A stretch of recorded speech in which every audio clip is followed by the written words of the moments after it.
اوس اندازه ولګوه. جمعه مې د دې دپاره سوه نوی فلم راغلی دی په سینما کې الایده د جمعې په شپه باندې چیش کېږي فلمان لګي الایده د جمعې په شپه. هغه شپه د الله رسول فرمایي په هفته کې هر ورځ هره شپه د جهنم اور چې دی هغه تیارېږي. د جهنم اور دا تیارېږي. ملایکې ورته جوړېدلي بلهیي تازه کوي. د جمعې په ورځ د الله رسول فرمایي په جهنم کې چټۍ ده چټۍ. د جمعې په ورځ علامه بیهقي جلال الدین سیوطي صاحب د جمعې په ورځ په جهنم کې اور نه تازه کېږي چټۍ ده. اوس په جهنم کې چټۍ ده پر سینماو چټۍ نشته. او علیده بیا دوی نوی فلم په دا محترمه ورځ کې په دا بزرګه ورځ کې دی چیش کوي هغه چیرې یا لګونګار شي چې بولي. د الله رسول فرمایي په جمعه چې کم سړی مړ سو دا بختور دی. بختور څه معنی؟ اویا اتیا کال په سړی ورسېدی 90 کال په سړی ورسېدی بیا پر کور پروت و الله مرګ ورلره راوستی پر کلمه مړ سو دا ډېر بختور سړی بلل کېږي.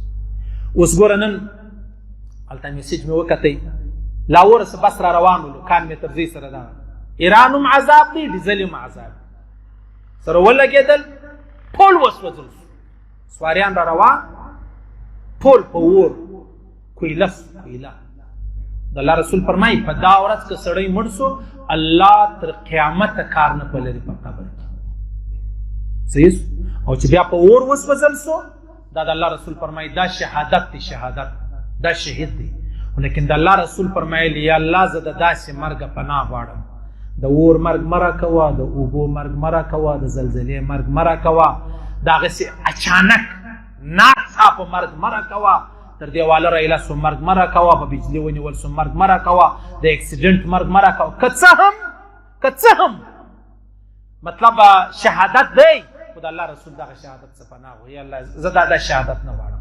شهادت خو د امریکایانو دی وروره چې ګولۍ در کې لګېدله د الله رسول فرمایي مرګ به و تا ته داسې سي لکه یو میږی چې څوک وخوري میږی نو څو زکندل به تا ته داسې د رښتیاو دا خو د رښتیاو شهادت. لیکن دغه دا خلکو د الله مغفرت وفرمایي الله دې احسان الله دې هغه ځای سفر را روان پر دا ځای باندې هېڅ پوښتنه نشته هېڅ شی نشته یوه ذره ځکه به دا ملک تباه هم وي برباد هم وي خوار به هم وي.